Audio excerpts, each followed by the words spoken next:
Idris al-Senussi became the emir of the provinces of Cyrenaica and Tripolitania in what's now Libya in 1949. He'd supported the British in their North Africa campaign against Germany and Italy in World War II, and used his relationship with them to gain support for independence from Italy. Libya was recognized by the UN as an independent state in 1949, and Idris announced the formation of the United Libyan Kingdom in December 1951, with himself as king. King Idris was welcomed everywhere in the new country. Independent Libya faced huge challenges, not least of which were extreme poverty and a lack of income. Idris appointed the Tripolitanian Mahmoud al-Muntasir as prime minister of his first government.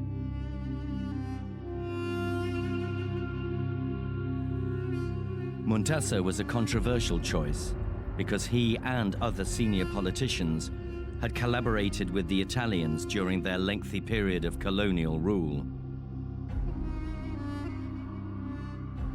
طبعاً سياسياً أعتقد أن الملك حبذ ذلك لأنهم كانوا يملكون المهارة والدراية في الإدارة الحديثة. الليبيين لم يعرفوا الإدارة الحديثة كحكومة وشرطة ومصارف وهني إلا عند إيطاليا.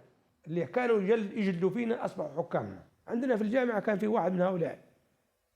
نذكر مرة كنت أنا قاعد معاه في اجتماع، فجاء واحد ضربه من المجاهدين. ليش يضرب؟ قال هذا ضرب لي 50 صوت أيام إيطاليا. إيه رأيك عليه؟ هذه طبعا الملك سكر على الخلاف هذا اللي بين النزاعات اللي كانت بين الليبيين اللي مع إيطاليا واللي ضد إيطاليا، قال له ما فيش قتال، يعني قفل عليه، دارها مصالحة وطنية بالقوة. King Idris welcomed a young Queen Elizabeth II to Libya. In his hour of need, he turned to his old ally, the British.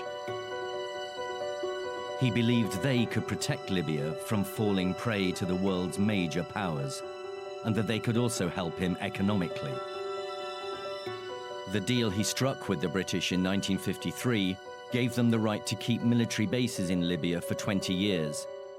In return, they'd contribute £2.75 million to the Libyan treasury. A year later, he reached a similar agreement with the United States. The idea of a treaty with Great Britain went back to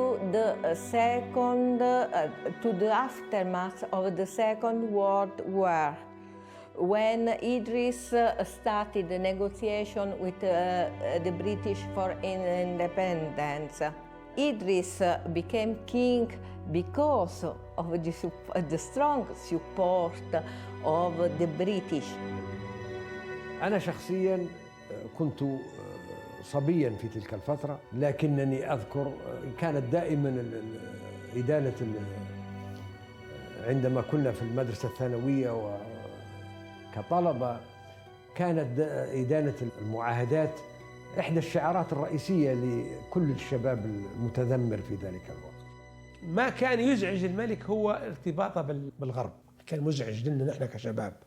وفي نفس الوقت الثورة المصرية في 52 والإعلام الضخم هذا والتضخيم والهجوم على العلاقة بين الملك إدريس وعدنان المندريس رئيس وزراء تركيا، والقومية العربية والكلام هذا اللي قوي جدا.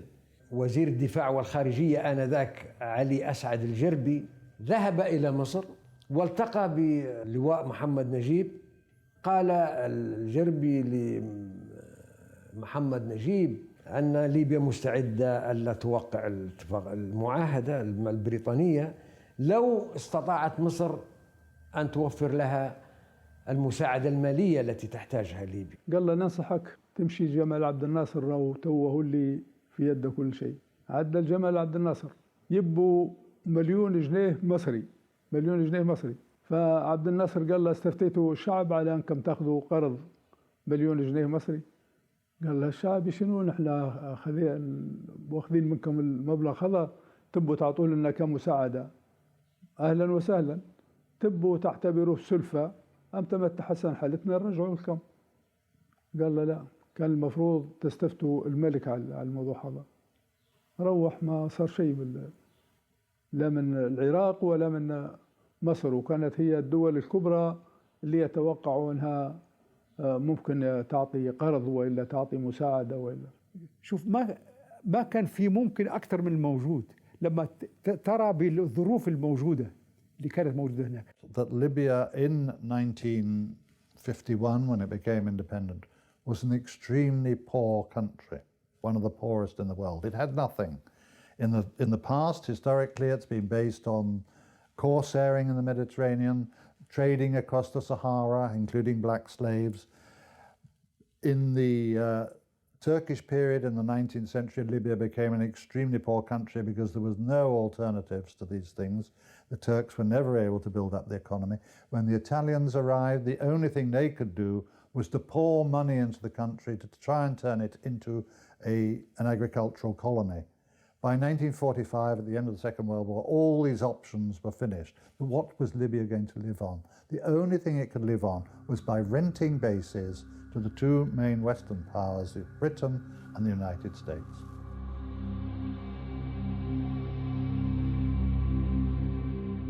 Many Libyans were unhappy with these two deals. But Idris had no real choice, no other potential sources of income, until oil was discovered much later in 1959.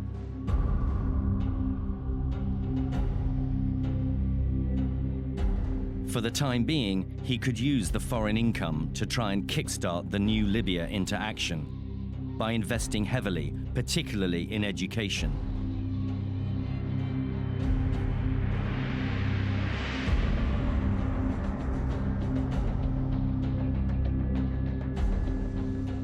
أول شيء سوى الملك هو إنشاء كلية عسكرية والجامعات، صدر مرسوم ملكي بإنشاء الجامعة الليبية. Surely the most important achievement were in the field of education. In 1951, when Libya gained its independence, about 90% of the population was illiterate. يعني المدارس كانوا يدرسوا ليل ونهار. في المدرسة العمال الليلية أنا نفسي درست فيها ليلي ودرست فيها. كانوا المدرسين ليل ونهار يدرسوا. وربما الكوادر الآن شايلة البلد زي ما نقولوا إحنا، هي من الجيل هذا نفسه اللي هنا الآن كوادر سياسية كبيرة، الناس الكبار في السن الآن وكذا، والآن هم أبناء هذه الحقبة. أنا أحد الناس كنت سياسيا غير مقبول بالنسبه للنشاط السياسي، ولكني كنت الاول في الدفعه في الاربع سنين، طلعت على طول اختاروني معيد وذهبت للدراسه برا، وغيري هكذا. العهد الملكي كان اصيل في موضوع العلم، ما يدورش سياسه، صحتك وقدرتك العلميه. ولهذا بنوا كوادر. لولا وجود الانقلاب 29 كانت ليبيا هذه اول دوله عربيه. Oil was not discovered in Libya until 8 years into Idris' reign, and the revenues didn't start to roll in until the early 1960s. When the petrochemical industry took off in Libya, it transformed the country's economic fortunes.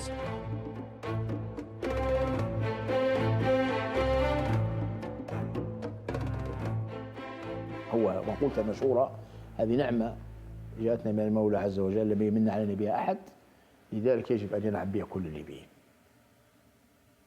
كويس، هذه هو الفلسفة اللي كانت قائمة عنده حقيقة، يعني لا نبخل على الليبيين، ولذلك قال لهم أي واحد محتاج لابد أن تيسروا له أموره، واحد ما عندهش وظيفة تهيئوا له، اهتموا بالوسائل يعني المعيشية بشكل عام، المرافق العامة، التعليم والصحة. King was able to provide his people with more prosperity once the oil revenues started to come in from 1961 onwards. But of course this was a slow process. You can't just suddenly transform a country overnight. You may have substantial oil revenues, but it's going to take years before you can make the plans, you can build up the infrastructure, you can begin to educate people, you can begin to give them better medical services. These things just don't happen overnight. And this process was still really in very early stages by the time the monarchy was overthrown in 1969, which enabled the revolutionary regime of Gaddafi that followed to take the credit for a lot of the groundwork, the basic work that the kingdom had done in the 1960s.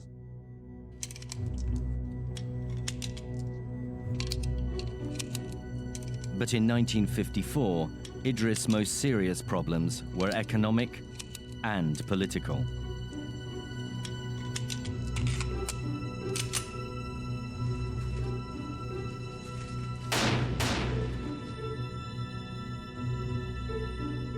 Three years into his reign, King Idris' principal advisor and chief of the royal diwan, Ibrahim al-Shalhi, was assassinated by a member of the king's own family. King Idris was angered by the murder, which sowed deep division within the Senussi family. مقتل إبراهيم الشلحي بدأ الصعوبات الكبرى حوالين الملك، لأن إبراهيم الشلحي مهما كان كرجل عاقل ورجل تقي ومخلص من إخلاص تام للملك، وتربى عنده، وأصلا كان عند السيد أحمد وأعطاه له، وكان ذكي. كان ناظره الخاصة وخادمه بمعنى أنه وسكرتيره الشخصي، ولكن كان يعني عبر السنين تحول إلى ما يشبه ابنه بالتبني. Idris was badly traumatized by al-Shalhi's assassination. It eroded any remaining trust in other members of the Senussi family, and he removed them from his residence. He began to consider abdicating and leaving Libya. كنا في طبرق في دور، حتى أبوابه كانت لسه ما لما حكى لي الكلام هذا قفلت الباب وحطيته في جيبي المفتاح. قلت له كلمة مشهورة، قلت له شوف يا سيدي، ما هنا ما فيش ملك إدريس وما فيش رئيس حكومة، هنا في السيد إدريس ومصطفى بن حليم، والله لو بالقوة سأمنعك من الخروج من ليبيا. إيش الكلام هذا؟ أنت موظف، أنت جيت بناء على بيعات، والبيعة إيش؟ البيعة عقد بينك أنت وبين الشعب، يطيعك ما أطعت الله فيه، هذا طاعة لله. انتقلنا إلى كرسي جنب الباب ووجدت الملك في حالة كذا وشديت عليه. قال لي أنا بعد ما قتلوا إبراهيم اللي زي ابني شعرت بأن الناس ما يشوفونيش. قلت لك مش معقول الكلام هذا، مين اللي قال لك الكلام هذا؟ وبعدين تقدم استقالتك. ليش تقدم استقالتك؟ يا أخي في قانون نحاكمه نعملهم، أما إنك أنت تترك البلد هيك تترك، مش حرام عليك تترك البلد فيها كل الدم للركبة. الملك ترك البلد رجع دخل بكى.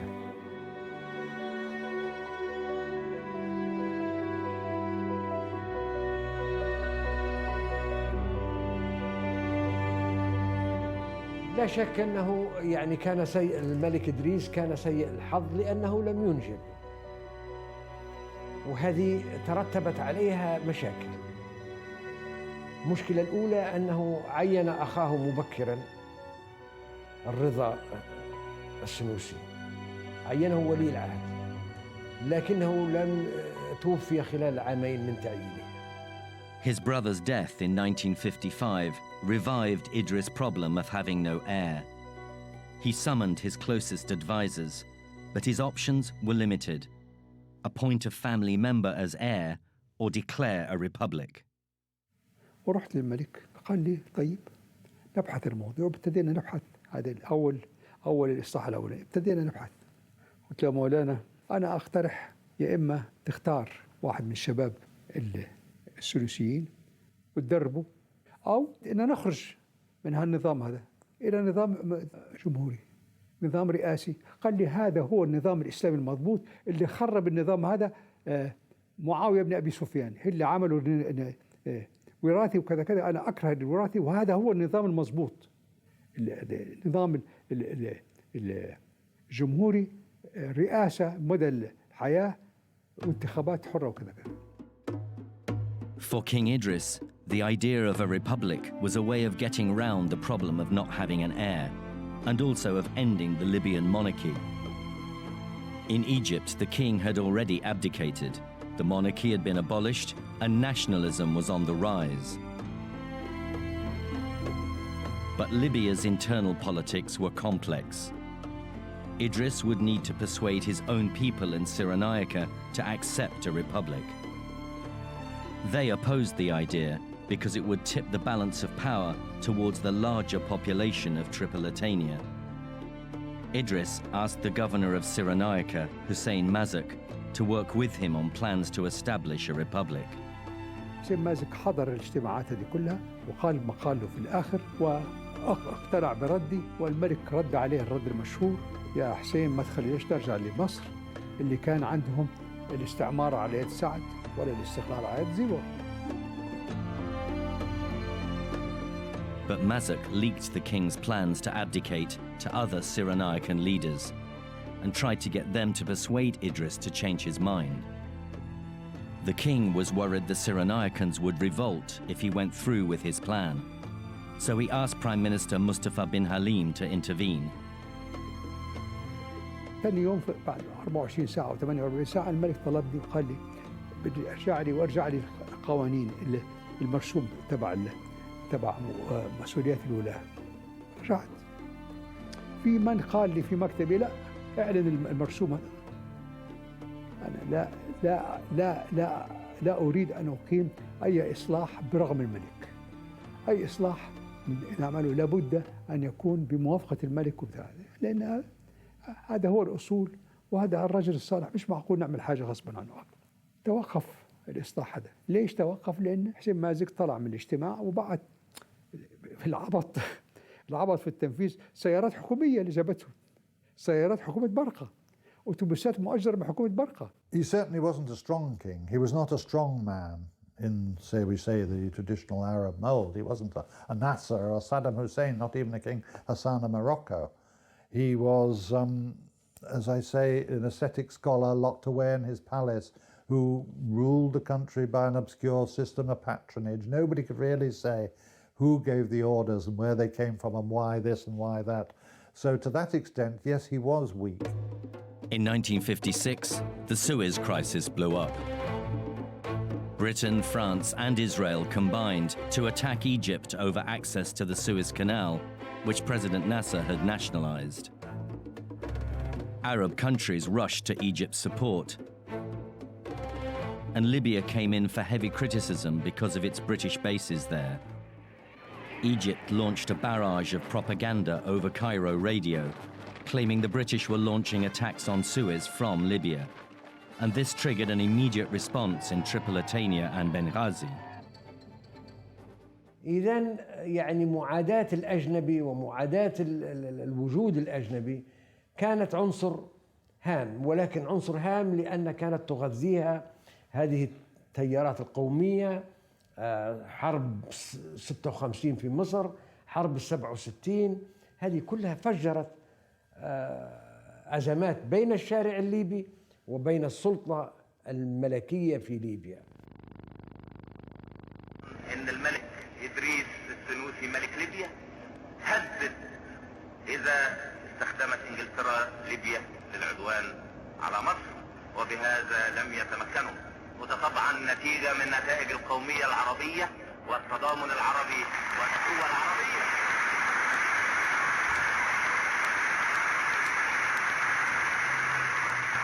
التضامن العربي والقومية العربية منعت انجلترا رغم معاهدتها مع ليبيا ورغم قواعدها في ليبيا من انها تستخدم ليبيا للعدوان على دولة عربية اخرى. ده موقف مشرف للملك إدريس. Libya denied that British military bases in the country were being used to attack Egypt, and Nasser later corroborated this in his Port Said speech in December 1957. But Egyptian radio continued to stir up Libyans against the British presence there. Nasser's nationalist speeches also disturbed King Idris. عبد الناصر أولا كان مزعج ليس فقط للملك إدريس، لكل القادة العرب يعني يعتبروه الأب الروحي للقومية العربية. وأولا عنده كاريزما بحد ذاته، وعنده شعبية قوية في الوطن العربي كله. ولهذا احنا كنا نقول كطلبة وكشباب إن لو يجي يصوت ضد الملك إدريس حيفوز بالأغلبية. عبد الناصر كانت له سياسة وكانت له اتجاهات قومية وعربية ووحدة وهيجان الشباب كانوا كلها. أنا أعطيك مثال، كان لما يلقي عبد الناصر خطاب هنا في بنغازي على سبيل المثال، كانت المحلات كلها ما مستعد أي تاجر يقوم يمد لك أي سلعة حتى ولو بتجيب له أموال الدنيا. Egypt was rather an overbearing presence, shall we say, in royalist Libya. It had considerable political, economic and cultural influence, and there was always the feeling that Libya might have become almost an Egyptian satellite. In the event it didn't, it managed to maintain its independence, but there was some feeling that Egypt was not always a very well-disposed neighbour under the rule of Nasser.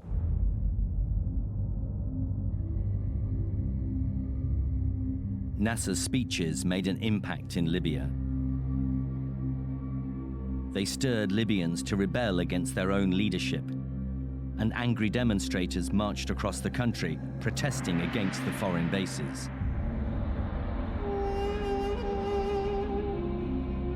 أذكر في بنغازي حرقنا دبابة إنجليزية كانت موجودة. أذكر أننا خرجنا إلى الشوارع نهتف ومتحمسين، كنا شباب صغار صبيان يعني، وفي أشد الحماس.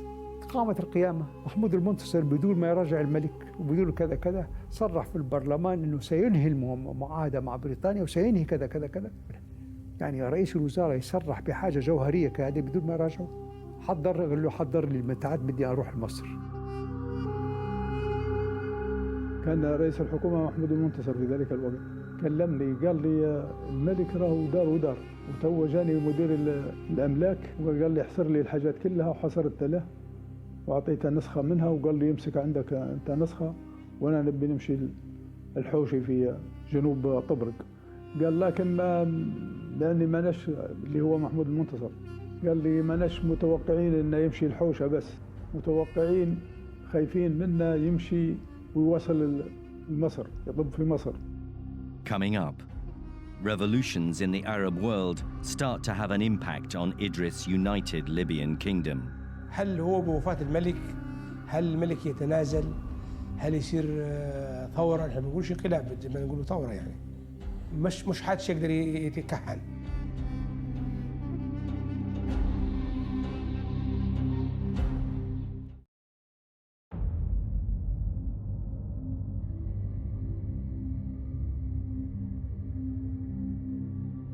Idris al-Sanusi's reign began after Libyan independence in 1951. But he had no heir and lost trust in his own family after they murdered his closest advisor. During the Suez Crisis of 1956, Egypt accused Libya of allowing the British to launch attacks from their bases there. Libyans took to the streets against their own government and king. Prime Minister Mahmoud al-Muntasser announced the end of the deal with the British without consulting the king, pushing Idris right to the edge.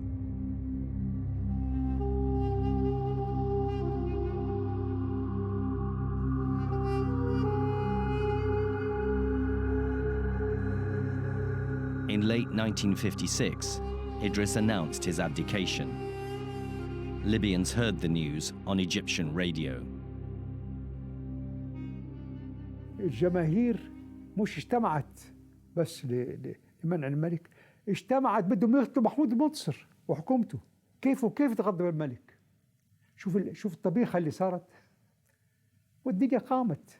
خرج للشعب من البلكون وقال لهم انا يعني اقدمت على الموضوع هذا لاني تقدمت في السن وما عادش نقدر نمارس العمل بقوه او بحكمه او كذا، ولذلك قمت بالموضوع هذا. ولكن ما دام الشعب ما زال مصر ومتحمل، اذا كان عندي هفوات والا كذا تحملها، نواصل مرحله اخرى. وصل للمرحلة الثانية.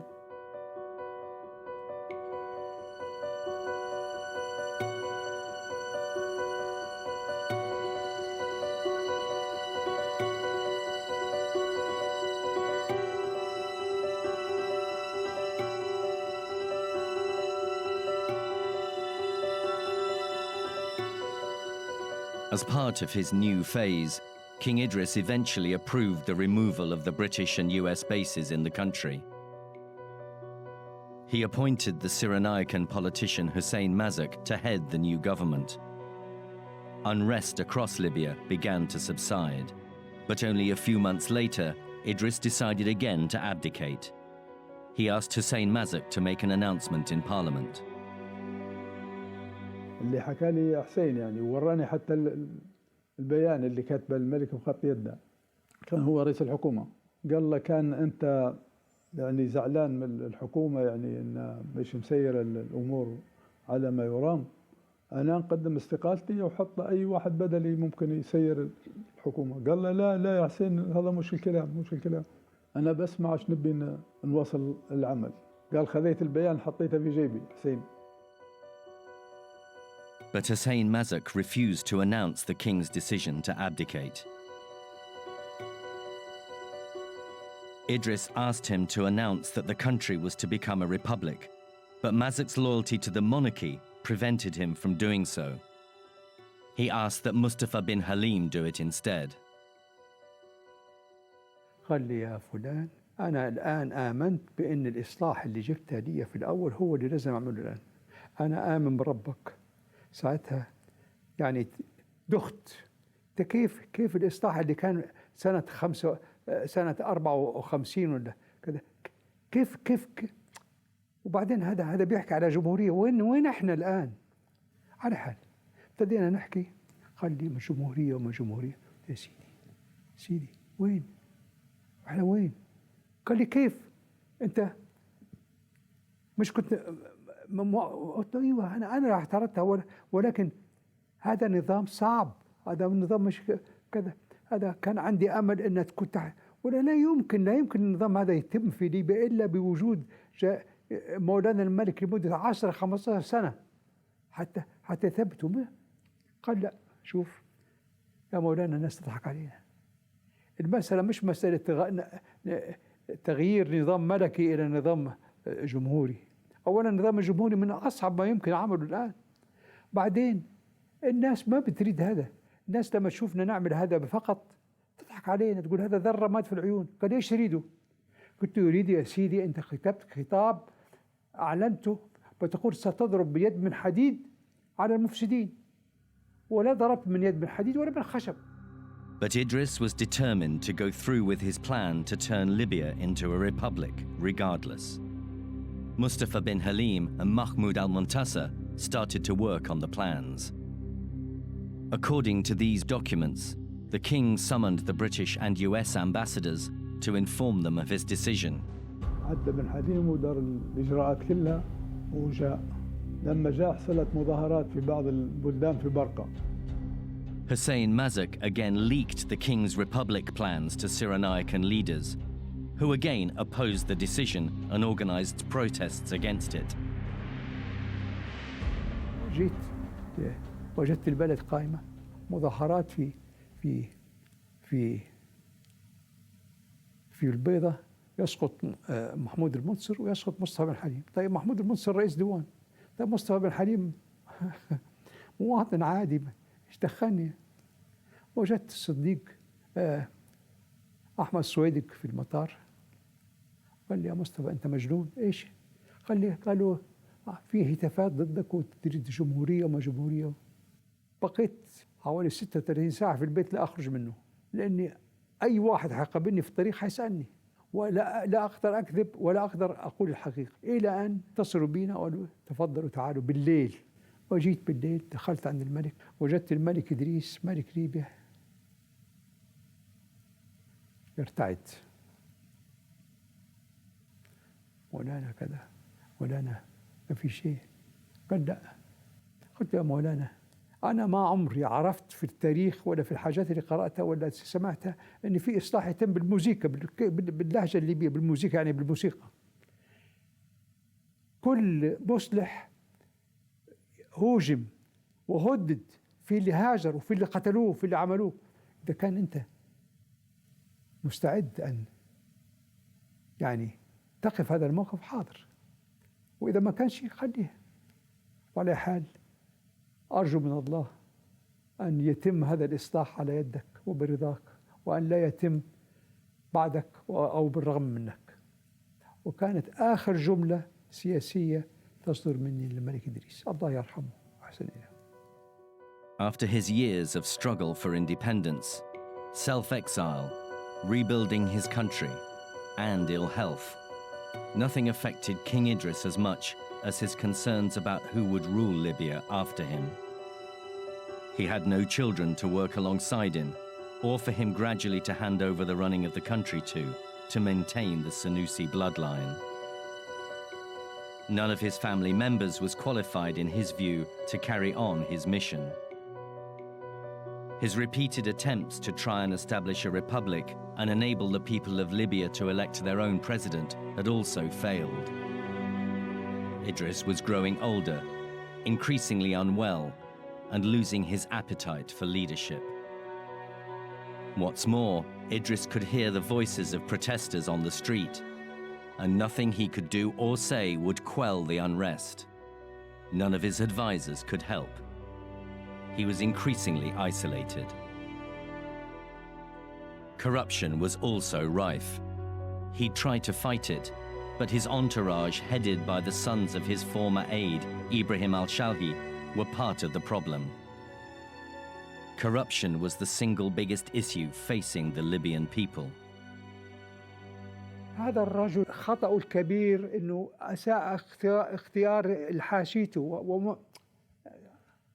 وداءه في وفائه. يا أخي، وفاءه لإبراهيم الشالحي اللي خدمه، وإبراهيم الشالحي تكون في كل العيوب كل ما تشاء، لكن إخلاصه للملك إدريس 100%.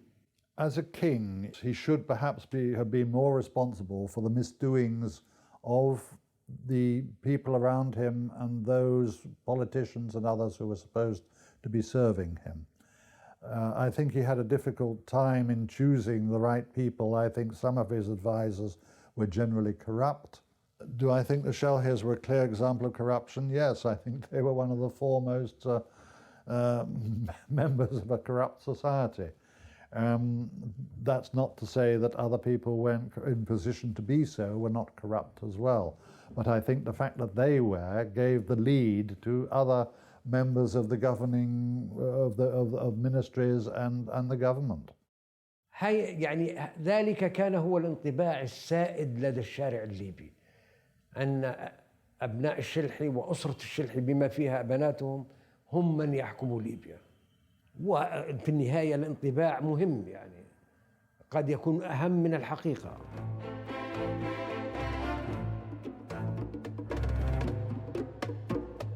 Out on the street, young Libyans were listening to the news of developments in other Arab countries. Nationalism was on the rise, and revolutionary movements called on Arabs to rise up everywhere.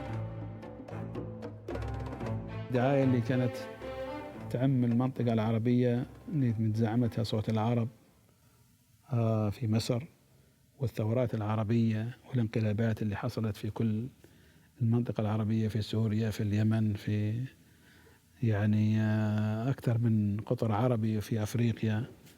الدعاية اللي هي تدعو إلى الثورات والانقلابات ومحاربة الاستعمار اللي واخذ الجانب السرابي الهولامي اللي مش مبني على أسس.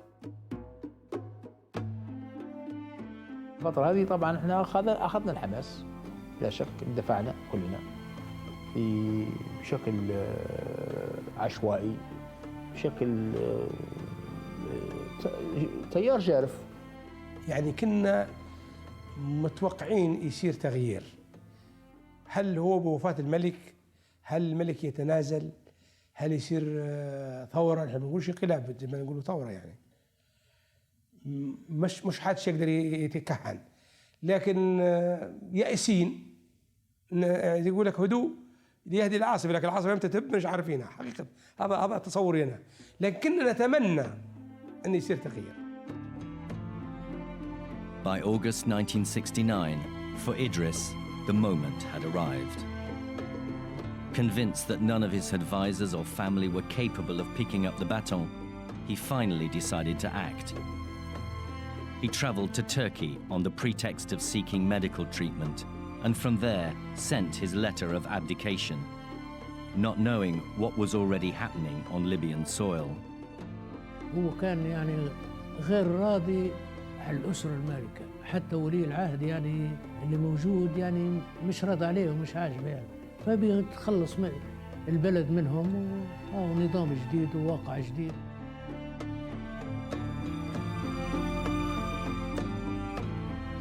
نتيجة الضغوط والمظاهرات كانت تظهر وتهتف ضده، يعني وصلت الهتافات انهم كانوا يقولوا ابليس ولا ادريس. عندما يسمع مثل هذا الهتاف ايش تتوقع انت ردة الفعل عنده كرجل؟ يعني يقول لك انا خلاص بني انا وحطوني في مكانتي مثل مكانة ابليس، علي نتركهم، خليه يا سيدي يحكمكم ابليس اللي تبوه.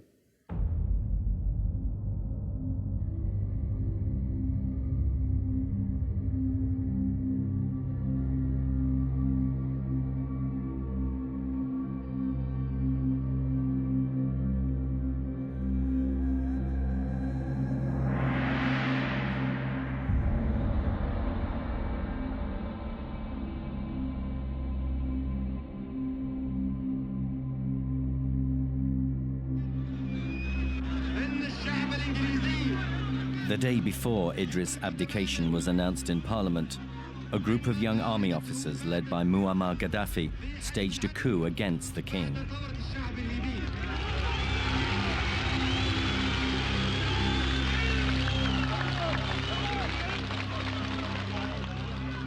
أعلن الانقلاب والموسيقى والله أكبر، والمواطنين مش عارفين من اللي قاد الانقلاب أو من هم إلا بعد أسبوع. الشعب كان أكثر من 95% راح بالانقلاب. وأنا أحد الناس اللي فرحت لما صار الانقلاب القذافي، لأن نعرف كثير من الضباط اللي بالمنطقة الشرقية، زملائي ورفقائي، وأنا نفسي دخلت في الجيش لما تستدعوني للجيش. I think Libyans in 1969 generally supported the coup against Gaddafi because they saw that the country was corrupt. They saw that there were foreign bases there, which they didn't like. They felt it was a form of neo-colonialism, and that the oil wealth was perhaps not being fairly distributed among the people, that it was sticking on its way through the processes of government and planning and so on. And they felt that these young army officers who were not members of any of the great tribes of Cyrenaica that had tended to rule the country before, they were not associated with the Senussi, they were not Tripolitanian Republicans. Gaddafi in particular was from one part of Libya that was really neither Tripolitanian nor Cyrenaica, in other words the Sirtica, and they thought this young man is one of the more low and humble people who have risen up and will perhaps lead us into a better future. And the propaganda and the speeches he made and all the rest convinced people for many years that this was going to be the case. The Libyan revolution would give Libyans the future they really wanted with their oil wealth. الملك رحب بالانقلاب على طول. أنا عندي صديق الحقيقة كان مع الملك يشتغل كمحاسب، فأول ما وصل النبأ الانقلاب الملك ضبع للمحاسب اسمه محمد مالها، هو المحاسب هذا ناداه وقال له يا ابني سكر حساباتك وما تصرفش ولا مليم على أي واحد من الحاشية وارجع إلى بلدك. هذا كان ترد فعلا.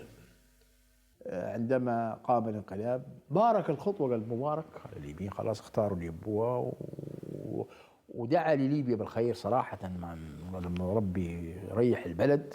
لكن لو الملك خبيث وهو وقع اتفاقية ظلت المنطقة الشرقية بعد انقلاب القذافي بدون أي قوات للقذافي، والقوات الإنجليزية موجودة بطيران وأسلحة مدمرة في طبرق ومطار عبد الناصر وقاعدة العدم. لو الملك خبيث لكان أمر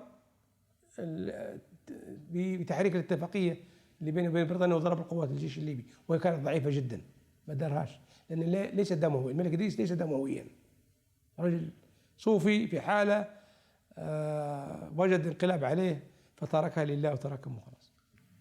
ما اتصلنا به إلا يوم الانقلاب، الملك ردت عليه قالت الملك مرتاح، والملك يعني الحمد لله اللي جت منك يا جامح. ملك إدريس وأكد لك كان عنده رغبة أكيدة بأن يترك العرش ألا يكون له أي صلة باللي حيحل محله. هذا الشيء اللي لا يمكن يقبله. في آخر الوضع، في آخر شيء اللي بدنا نحاول ننقذ، قلت له يا مولانا إيش رأيك لو عدلنا الدستور وبقى منصب الملك منصب كملك بريطانيا وكل الصلاحيات في يد البرلمان والحكومة؟ قال لي يا مصطفى أي واحد من العائلة يستولي على الحكم يغير هذا القانون في 3 ساعات، ما في داعي. أنا لا علاقة لي بأي واحد يتولى الملك، يكفيني مع الله ما قد ارتكبت. أنا ما مستعد إني أحمل كمان ظروف ولا ذنوب من حيحل محلي. Turkey paid the king's expenses in the country until he went first to Greece and then into exile in Egypt. Gaddafi removed all traces of the Senussi order from public life and replaced the Libyan flag with a new design.